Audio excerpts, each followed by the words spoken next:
राधा रानी और लड्डू ने मंगा लिए गाइस उनके लिए पुडिंग।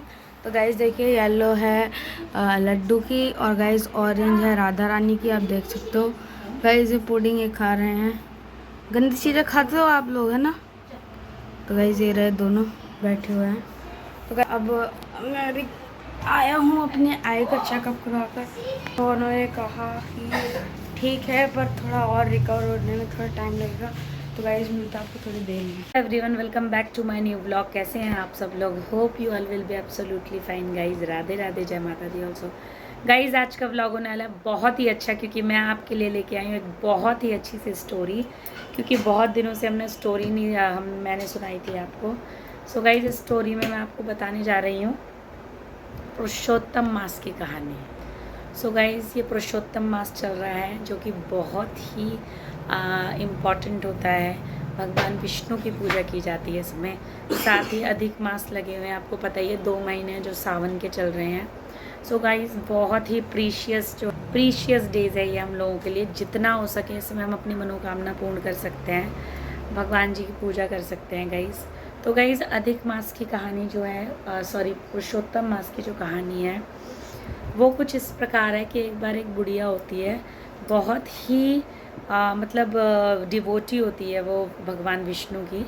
तो हर तीसरे साल में जब जब पुरुषोत्तम मास लगता है तो वो खूब हवन पूजा पाठ कथा करवाती है घर में।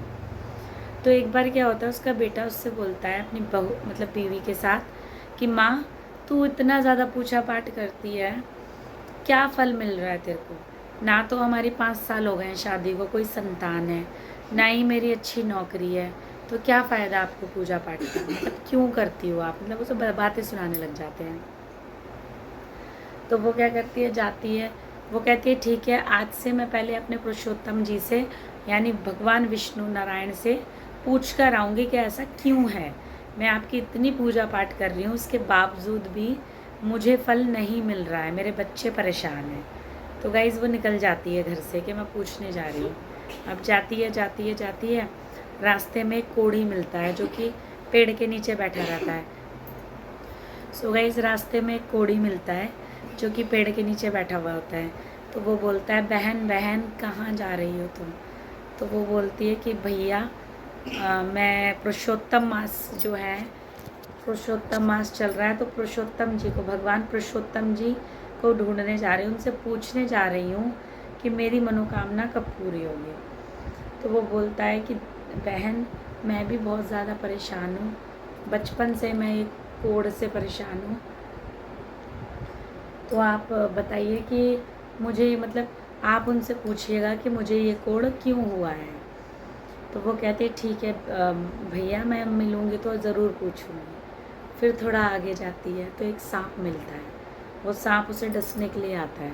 तो वो बोलती है रुक जाओ अभी मैं भगवान पुरुषोत्तम जी से मिलने के लिए जा रही हूँ, अभी मत डसना मुझे, जब मैं वापसी में आऊँगी तब डस लेना। तो वो बोलती है कि ठीक है मैं अभी पुरुषोत्तम जी से मिलने जा रही हूँ, उसके बाद वापसी में आऊँगी तो डस लेना। तो वो सांप कहता है अगर आप जा रही हो तो मेरी भी एक जो है मन्नत है वो बोल देना वहाँ जाके। तो वो बोलती है हाँ बोलो। तो वो सांप बोलता है कि मेरी जो नागिन है वो हर साल इतने सारे अंडे देती है और एक भी सपोला जो है जीवित नहीं रहता, क्यों? तो वो कहती है ठीक है मैं पूछ लूँगी।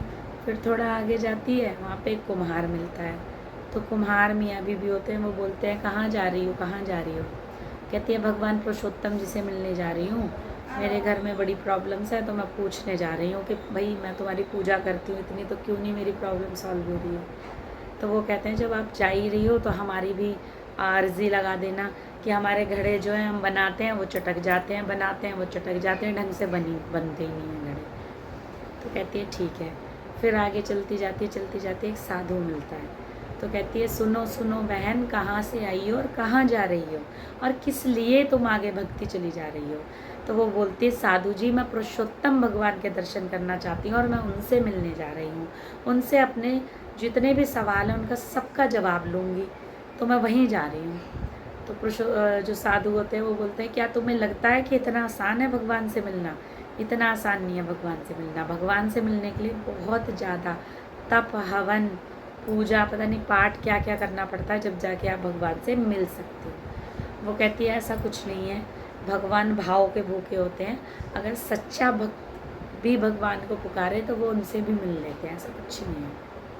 उनके बातों से जो साधु जी होते हैं वो बहुत ही प्रसन्न हो जाते हैं और तुरंत भगवान नारायण का रूप धारण कर लेते हैं, क्योंकि वो भगवान नारायण ही होते हैं।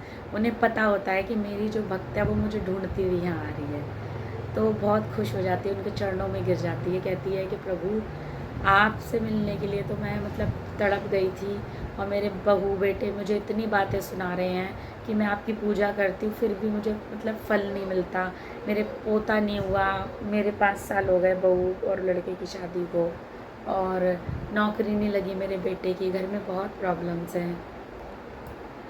तो वो बोलते हैं कि को चिंता मत कर, सब कुछ होगा तेरे पास, सब अपने कर्म का भोगते हैं। जो भी प्रॉब्लम्स इस जन्म में हम लोग गाइस भोग रहे हैं वो हमारे पिछले जन्मों का कर्म है, वही हम भोगते हैं। अगर आगे हमें जन्म अच्छे करने अपने, तो अभी कर्म अच्छे करेंगे तभी हमें आगे के जन्म भी अच्छे मिलेंगे।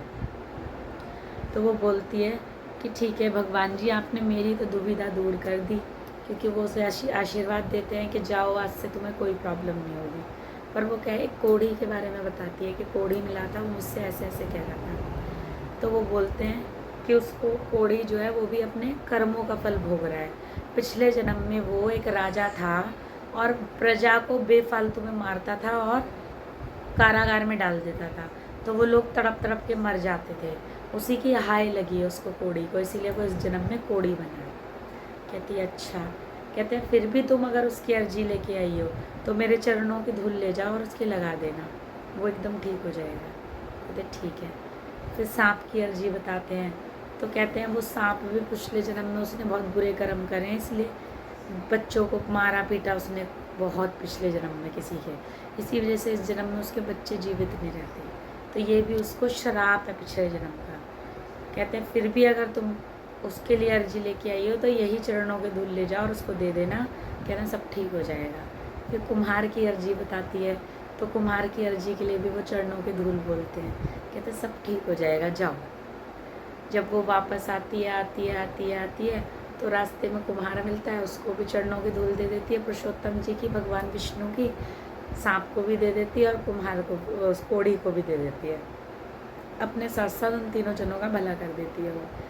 फिर अपने घर पहुंचती है बेचारी, तो देखती है बहुत बड़ी हवेली बन गई है, बंगलो बन गया है बहुत बड़ा उसका घर। तो वो कहती है अरे यहाँ तो मेरा घर हुआ करता था, ये किसका घर है। फिर वो एंटर करती है तो उसके बहू बेटे होते हैं। तो कहती है माँ माँ, बहू बोलती है माँ माँ आप कहाँ चली गई थी, देखो हमारे घर में किसी चीज़ की कमी नहीं है, अन्न धन के भंडारे भरे हुए हैं, हमारा घर देखो कितना आलीशान बन गया है, और अब आप दादी भी बनने वाली हो। यानी वो जो बहू होती है वो प्रेग्नेंट हो जाती है। सिर्फ भगवान के आशीर्वाद से ही इतना सब लोगों का भला हुआ और उसका भी भला हुआ। तो गाइस तभी से पुरुषोत्तम मास में वो पूजा अर्चना व्रत करना बहुत अच्छा होता है। जितना आप भगवान विष्णु की पूजा करेंगे, महाकाल की पूजा करेंगे, उतना ही आपको फल मिलेगा गाइस। तो इस महीने के व्रत भी आप उठा सकते हो। कल से मेरे 1 महीने के व्रत स्टार्ट है गाइस, तो मुझे ब्लेसिंग्स देना कि मैं ये 1 महीने के व्रत पूरे कर सकूं और कोई प्रॉब्लम ना हो सके मुझे गाइस। ठीक है, भगवान का नाम लेके मैं रख रही हूँ 1 महीने के व्रत, तो आप भी कर सकते हैं। कुछ नहीं करना, शाम को नॉर्मल खाना खाना है, सात्विक भोजन, और पूरा दिन अपना व्रत कर लो। और क्या करना है, व्रत में आप लस्सी ले सकते हो, पानी पी सकते हो, जूस पी सकते हो, फ्रूट्स खा सकते हो, है ना गाइस। तो इतना कोई फ़र्क नहीं पड़ता, हम लोग इतना ठूंसते हैं। अगर 1 महीने भगवान के लिए व्रत रख लेंगे तो उसमें कोई फ़र्क नहीं पड़ता। आज मेरा सोमवार का व्रत था गाइस, मैंने सिर्फ एक आम खाया, एक आम से ही मेरा पूरा दिन कट गया, मुझे भूख ही नहीं लगी बिल्कुल भी। सो गाइस कहने की बातें होती हैं कि व्रत हमसे नहीं रखा जाता। पहली बात तो व्रत कोई कर ही नहीं सकता, हम लोग उपवास करते हैं, क्योंकि उपवास में एक ऐसी चीज़ होती है जिसमें हम व्रत के साथ साथ गलत चीज़ें भी कई बार कर देते हैं, बच्चों को डांट देते हैं, मार देते हैं, किसी को गाली दे देते हैं, किसी की बुराई कर देते हैं। वो उपवास होता है। लेकिन जो व्रत होता है बहुत ही कठिन चीज़ होती है, उसमें आप ये सब कुछ भी नहीं कर सकते। अगर आप ये सब करते हो तो आपका सारा व्रत का जो पुण्य है वो नष्ट हो जाता है। सो गाइज़, फिर भी एज अ ह्यूमन बीइंग हमें मन करता है कि हम भी भगवान की भक्ति सेवा करें। सो गाइज़, चलते हैं, इसी के साथ ब्लॉग को एंड करते हैं। आई होप आज की कथा आपको पसंद आई होगी। पसंद आई हो तो लाइक, सब्सक्राइब एंड शेयर कीजिए गाइज़। राधे राधे, जय माता दी। जय माता दी गाइज़। कल मिलते हैं एक नए ब्लॉग के साथ। जय माता।